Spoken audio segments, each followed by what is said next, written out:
What's going on, gamers? It's PhilH here, and welcome back to the final part of a 4-part series all about vision in Dota 2. And today we're going to be going over all of the intelligence hero skills that will grant you some means of vision in Dota.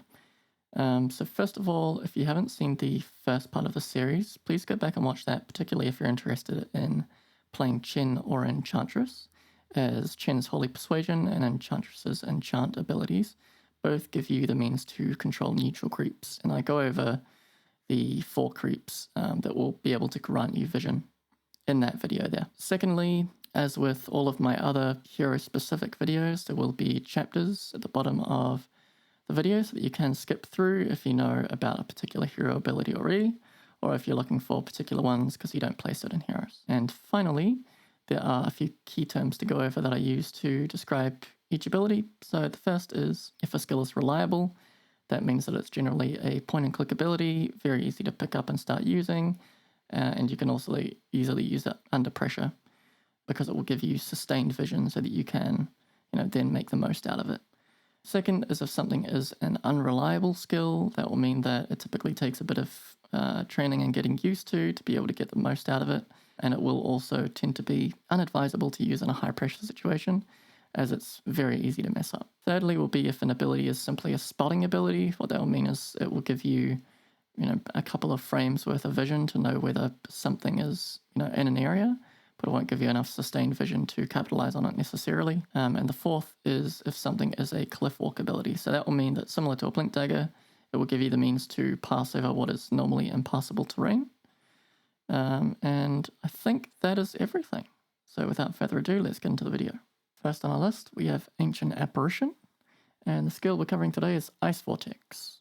So this is his W, and this is a reliable skill that you can very easily use, as I will show you here, to get sustained vision anywhere you need.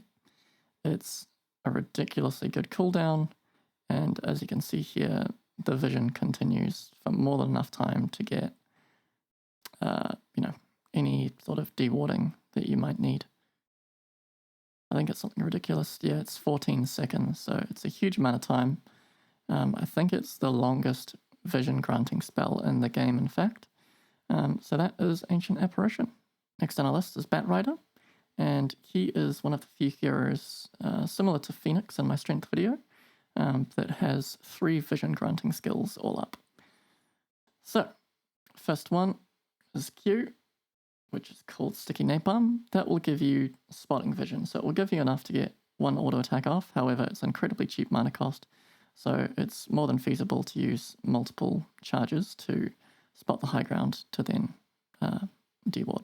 You do also get Flamebreak, which will give you I'm showing you Firefly here, which gives you complete cliff walking ability, but you do also get Flamebreak, which will give you a minus spotting ability, though I would tend to always use Sticky Napalm. So yeah, Batrider, super good for vision granting in general, as well as cliff walking. Next up, we have Crystal Maiden, and Crystal Nova, which is so cute, is a bread and butter spotting spell. Super low cooldown when you max it out, and a huge AoE is revealed when you use it. I use this all the time, basically off cooldown to deward, so I'll always put a sentry on the low ground and then check any cliff that I might want to deward, regardless of whether I end up putting a ward there, just because with the new buff to Arcane Aura, you get, if you max out Crystal Nova and Arcane Aura first, and maybe put a value point in Frostbite, then you get just ridiculous spam ability on Crystal Nova for not only, Teamfire, Harass, and all that sort of stuff, but yeah, for dominating the vision game, there's very few who do it as well as Crystal Maiden does. Next on our list, we have Disruptor. And today we're going to be going over his 3rd skill, which is Kinetic Field. Now, most people are aware that you can use this to, trap enemies inside a small area. However, Kinetic Field does also, when centered over an area, grant vision. So you can also use this to deward, or to get vision on somebody on a cliff. So you can see here, if you place the center of it on the floor, then you won't actually get vision up on the cliff. However, if you place it centralized on the cliff, then you will get vision. And you'll get enough time to easily take down a ward if there is one up there. Next on our list is Grimstroke. And he has one skill which will very briefly give you the ability to spot high ground, and that is his Stroke of Fate here. So as you can see, I get literally what is 1 or 2 frames worth of vision.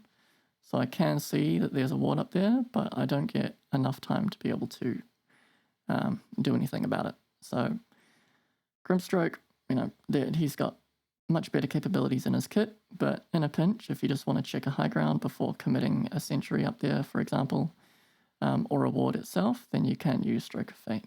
It wouldn't be an intelligence hero video if I didn't cover Invoker. He does actually have 3 skills, which will give him some means of getting vision. 2 of these abilities are spotting skills, and there's only 1 which is reliable. So, as we'll see here, you've got Tornado, you've got Sunstrike, you've also got Chaos Meteor. So it will require you to have points in both Wix and Exort to be able to get access to all of these, with the exception of, pure Exort will give you Sunstrike. So show you here, let me just get it all going for you. So here we have Tornado. Just need to put another sentry back down. And then if I rip a Tornado through there, you'll see that it will spot along the line. Should give me enough time to maybe get 1 attack off if I'm lucky. Yeah. As you can see here with Sunstrike, you get a much longer amount. So you can use this to consistently deward. If you, for some reason we're playing like a position 4 or 5 Invoker going that like cross Wix and then maybe a single point in Exort. That tends to be the build for when you're wanting to, do more things with Tornado, EMP and that sort of stuff. But yeah, I would tend to use, if I was playing support, a single point in Exort just for the Sunstrikes. As you can see here, you do also get reasonably sustained vision with Chaos Meteor as well. So you can also use that as an ability to deward if, you were playing support, for example. Though most people tend not to, but it's always good to know that you've got that ability on hand. Next on our list is Jakiro, a hero that I do enjoy playing quite a lot, just for the huge amounts of magic damage that you can do. You dominate lanes really easily. It is worth pointing out here that with Ice Path, it will actually, along the line of the stun, it will grant you vision. So as you can see here, you get maybe 3 or 4 seconds worth of vision. So you can use that. I think I'm just checking here whether that duration increases, which it does as you level it up. So more than enough time to deward glyphs if you need. I would generally just get a single point in this early, just because the mana cost is quite large. But yeah, if you're in a pinch and you need a way to spot high ground, then you can always do that. Next on the list is Coddle, Keeper of the Light. And he has 2 abilities that we're going to go over today. The first is Illuminate. Most people know this just as a cancerous wave clear ability, but it is worth knowing that as you channel it over time, you do actually grant vision. So as you can see here, even before the wave goes off, I've got more than enough vision here. And the vision will linger the longer that you channel this. So if, for example, in a pinch, you just needed to quickly, channel the spell and then let it go and clear, then you can just start channeling, hit stop or hold, or do any means to cancel the ability again, and that will give you a shorter amount of vision to clear. So if you suspect that, because the map is dark, you don't see any heroes, you might be, there might be a gank coming your way, you might just want to quickly pop a skill and then get it going. And with Chakra Magic, you can get this spell on a really low cooldown, as I'm showing you here. So yeah, you can always Illuminate, then Chakra Magic, and by the time you've cleared the ward, you've got the spell back up again. So if you're trying to clear multiple glyphs at once, you can do it really easily. And it means you don't have to commit the sentry to the high ground, so that you can clear multiple spaces at once. For example, if they decide that instead of warding on the high ground, they're going to ward the low ground instead, you can place a sentry that will check multiple spots at once, and then use the ability to clear it, which is what this series of videos is all about. Next on the list is Lich, and while his core kit doesn't grant any vision abilities, it is worth going over Lich's current shard, which is Ice Spire. This is, in my opinion, an essential pickup in every single Lich game, just because the value and kill threat that it provides alone is worth its weight in gold, for the cost. The amount of times that I've solo killed cores because they've got greedy and dove me or whatever, and I've just simply put an Ice Spire and then altered, it's just free kills so often. It is a 25-second cooldown, but it's a 15-second duration, so there's only 10 seconds of downtime realistically for the vision that it grants. And you can just pop it on a cliff, for example, and it will grant vision. I do this all the time if we're sieging the enemy's base. I'll just pop the Ice Spire on the high ground and they have to respect it because the kill threat is so deadly, especially if you can build up to the Aghanim Shard, which gives you the Sinister Gaze and an AoE. The combo potential, that you've got just as a single hero is just immense. Next on the list is Lina. This is a hero that I debated putting in here just because the only vision grinding ability that she actually gets is tied to her Scepter, which was recently changed. 7.30, I believe, they changed it. But Lina is a hero that, sometimes will be getting this sort of, blink Yules set up. So, you'd blink and then you'd Yule somebody and then you'd Light Strike Array behind them, to set up your combos and all that sort of stuff. I'm showing you here. So, it could be argued that you could use a blink to deward, because that does give you the ability to cliff walk. However, her new Scepter ability here, Flame Cloak, while it does boost your spell damage and magic resist for the 6 seconds that it's active, you can also cliff walk. So this does give you, the ability to easily walk up here and then walk back down before it expires. So this is something to think about in those late game situations. If you're wanting to be more efficient with your dewarding, if you're playing that support build, then you can look to do this. The Scepter is in a weird spot at the moment just because it's so new. A lot of people are trying to figure out whether it's worth, compared to just going if you're going core and you have access to more gold, then you tend to want to go your right-click builds instead. So, leveling up Fiery Soul and then just looking to, build up your attack speed. But in the right circumstances, if you've got, other heroes that are boosting your magic damage, or if you're taking a lot of magic damage, then you might look to build this. And it's always just good to know that you do get access to this ability as well. Next up on the list is Nature's Prophet. This is a hero that typically is played in core positions. There are some cases where you can get value out of playing position 4 Nature's Prophet, just because the gank potential that you get with your second spell, Teleport, is immense. So a couple of things to note here is that Sprout will actually grant vision, inside the area that it's placed. So you can actually sprout around a cliff to grant vision of the high ground. As you see here, I forgot to replace the Observer Ward, so when I place it back up there, sprout around it and I get vision. So you can use it this way to deward a cliff. However, what most intelligent Nature's Prophet players will do is that they will use their second ability, Teleportation, to get well behind enemy lines and then set up really deep vision. So you would do something, for example, like teleport over here. You would then drop a sentry and an observer. And then, if they've got a ward here, you would clear it.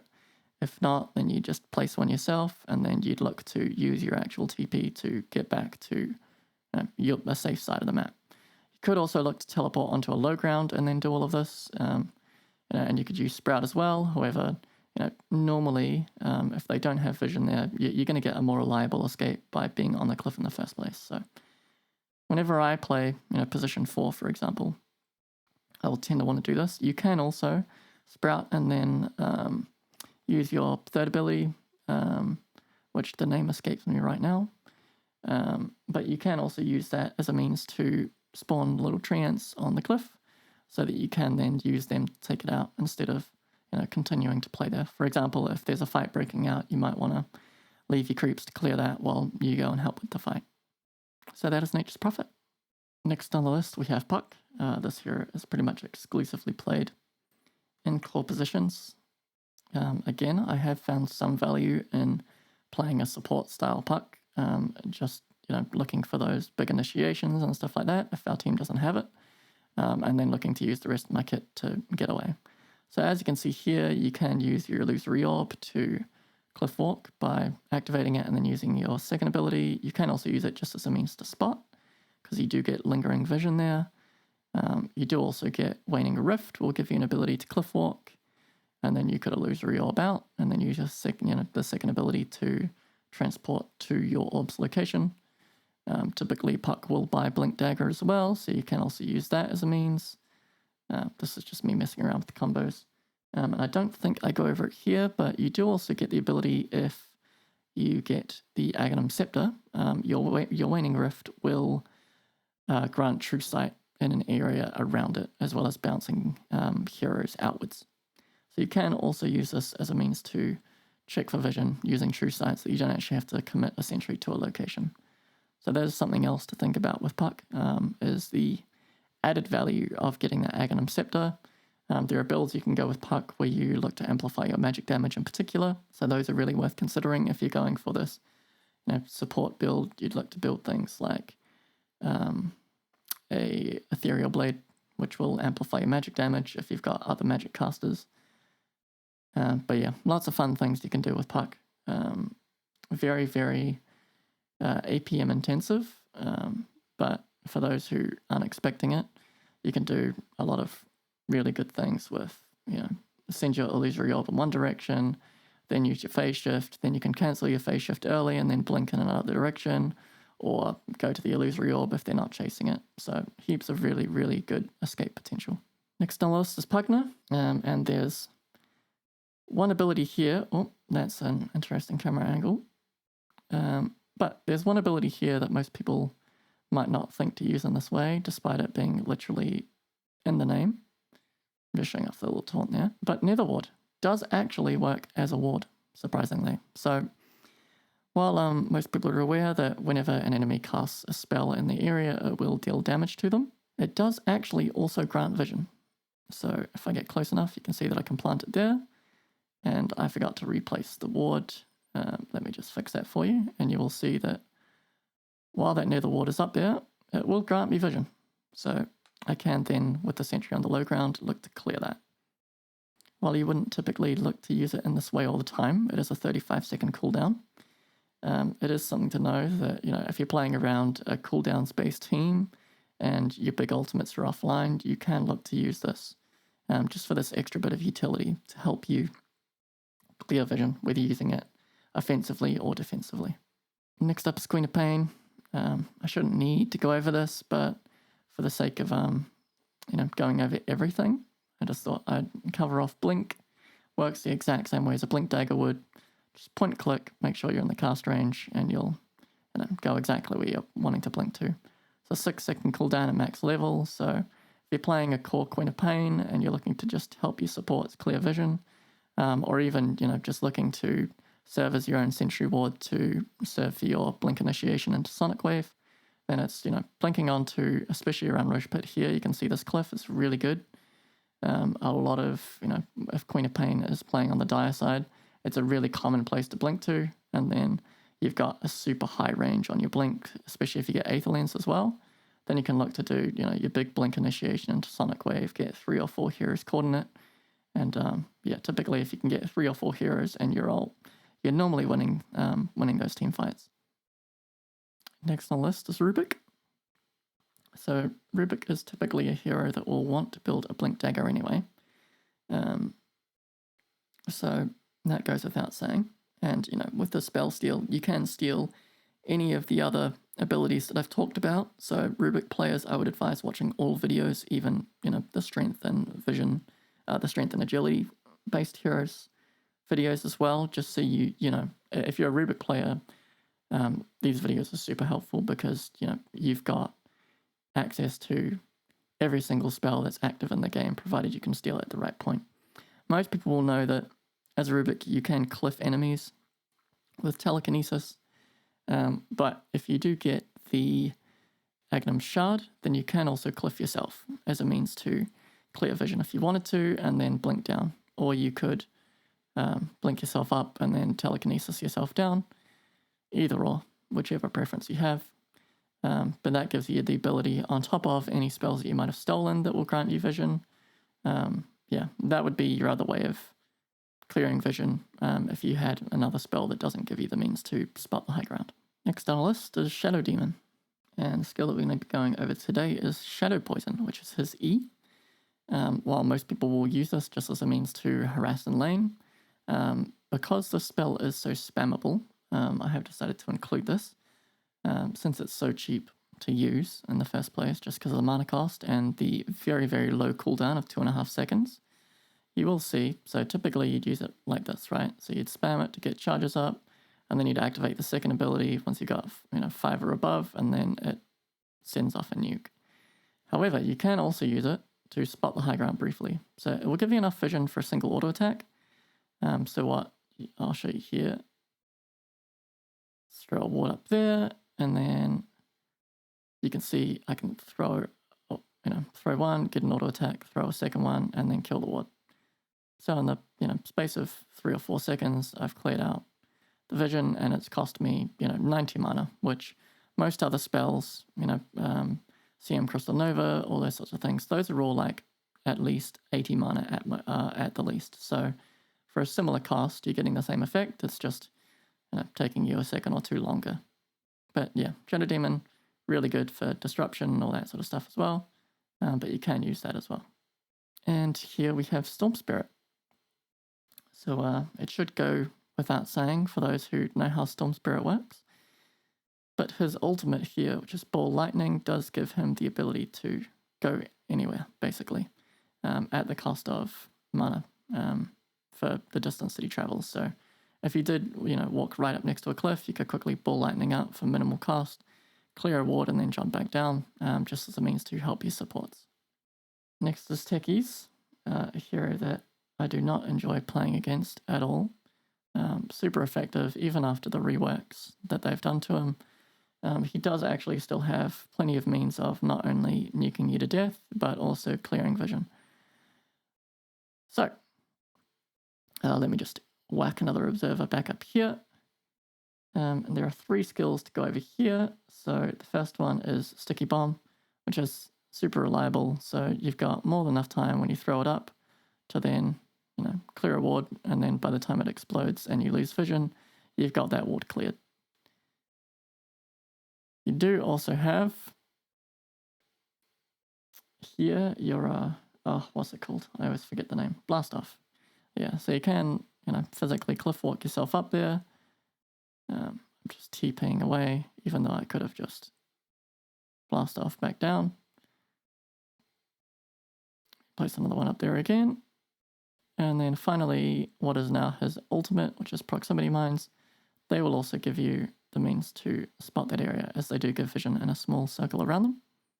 One thing to be aware of, for those who don't play a lot of techies, is that if an enemy does walk in the area, the Proximity Mine will go off. So I would not normally advise putting vision up there as well, because, if you're a support player playing against the techies and you walk past Proximity Mine, you only assume that they probably have either a sentry up there as well, at least.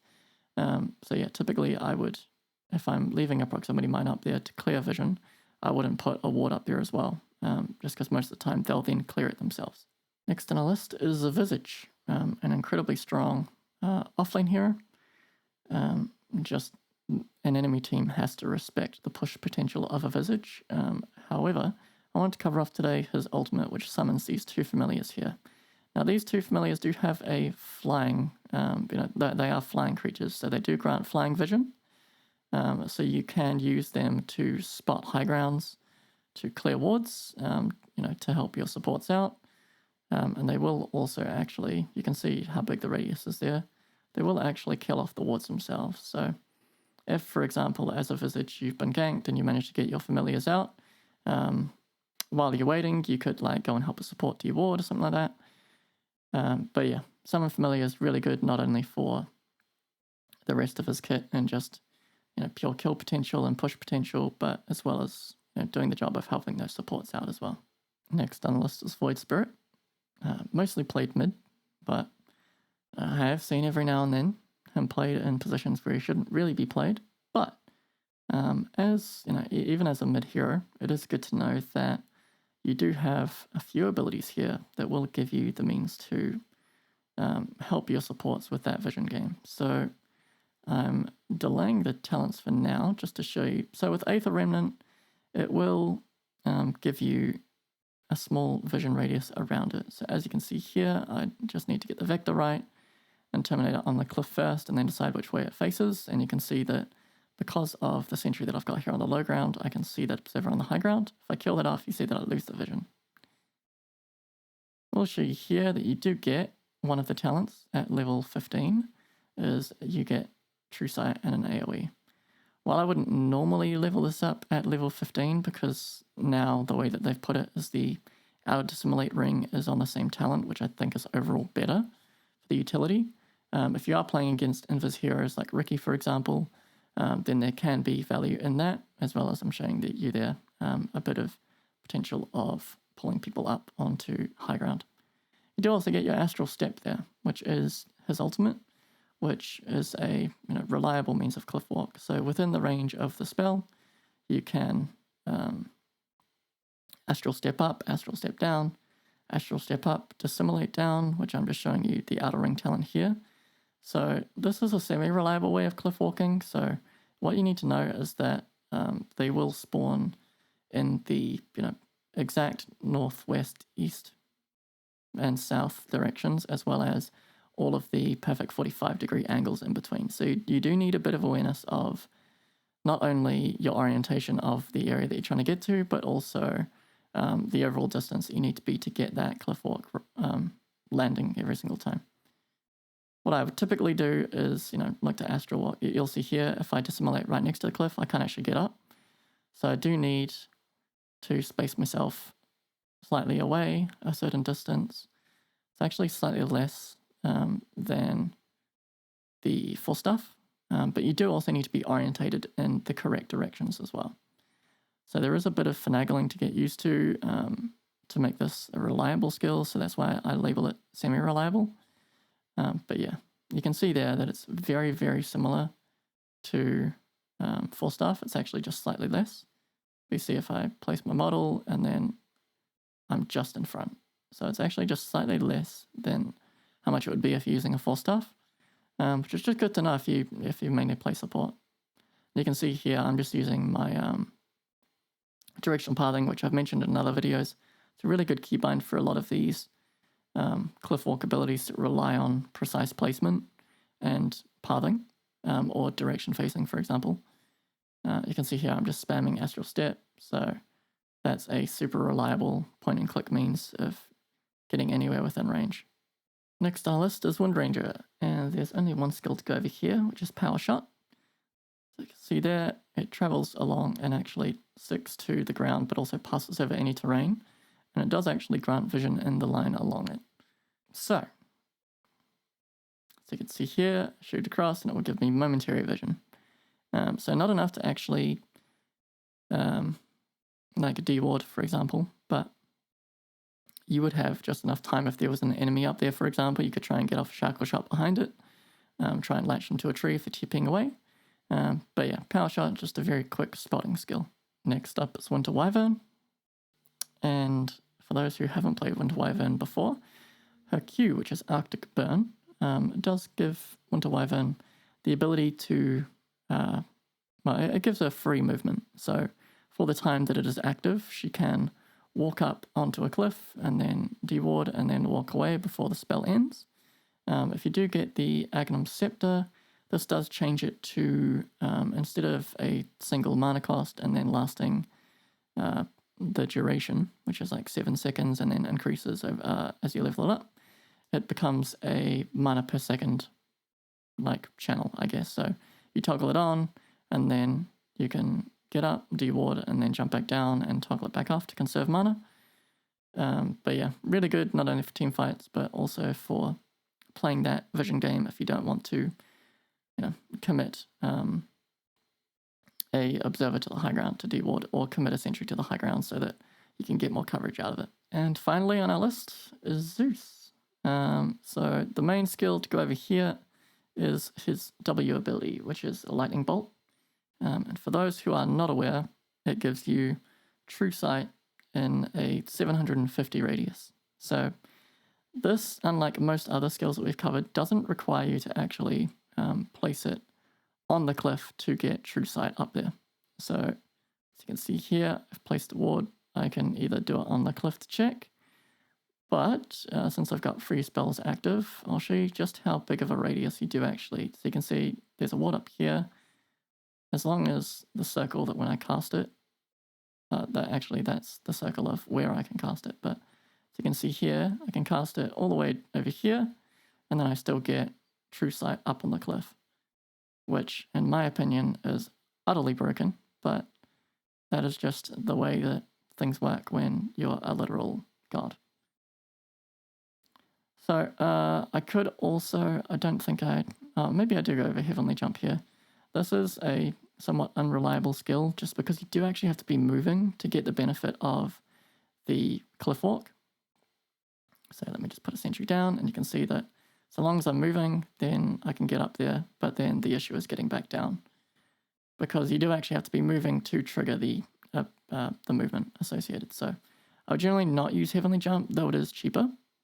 Yeah, you can see here I'm experimenting to see if, and yeah, when you use Heavenly Jump like that, you do actually get vision, but it is somewhat fleeting. So you could always place a sentry on the low ground and then look to Heavenly Jump as a means to, it is half the mana cost. So even if you cast it twice, it's still not as much as Lightning Bolt. But that's up to you. That's something that you can consider.